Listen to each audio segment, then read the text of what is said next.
All right, let's talk about the secret sauce, the invisible architecture that holds every single successful team together.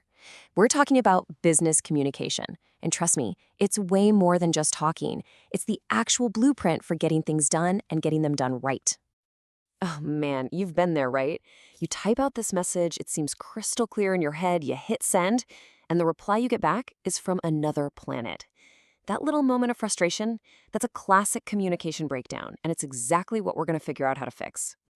So, how do we dodge those moments? The ones that make you want to gently rest your head on your keyboard? Well, we've got to start with the foundation. We have to ask, what even is business communication? What it really boils down to is this. It's all about sharing information strategically to hit specific business goals.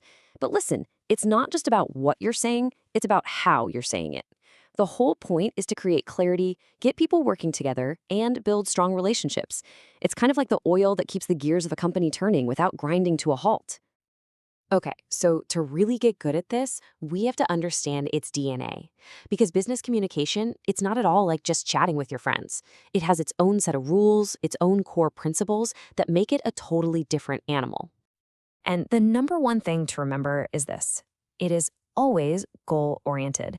Every single email, every meeting, every memo, it's a tool that has a specific job to do. Maybe that job is to inform your team about a big change, or maybe it's to persuade a client that you're the right choice, or just to walk a new teammate through a process. Whatever it is, there's always a point to it. And this one is so important. It has to be a two-way street.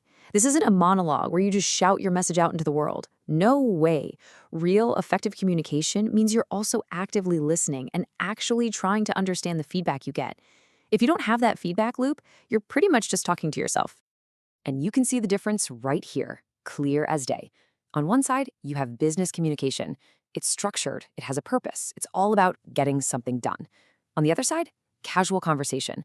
That's for connecting, for building rapport. It's totally spontaneous. And that's exactly why the text you'd send to your best friend would be a terrible project update for your boss. The rules of the game are just completely different. All right, so we get it. Business talk is its own thing. But how does this information actually move around inside a company? Well, I want you to think about an organization like a giant building. For that building to work, it needs plumbing, it needs wiring.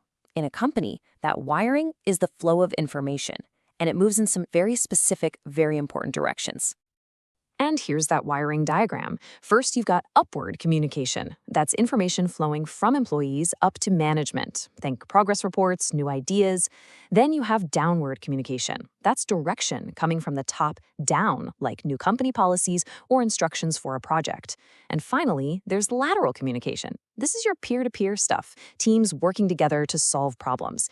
Any healthy organization needs all three of these channels to be wide open and flowing smoothly. Okay, but it's not just about what's happening inside the four walls. A really successful organization basically has to be bilingual. It needs to speak one language to its own team and a completely different one to the outside world. And here's why that is so critical. Internally, your goal is all about alignment and collaboration, getting everyone rowing in the same direction. But when you talk to the outside world, whoa, it's a different ballgame. Now you're focused on your reputation, on sales, on customer service.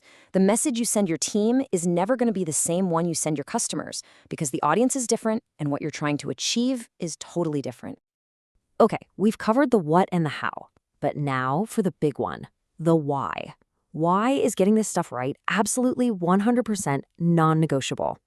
Well, because it's not just some nice-to-have soft skill. It's the actual foundation of a successful company. It's the 6 pillars holding the entire thing up. And here they are.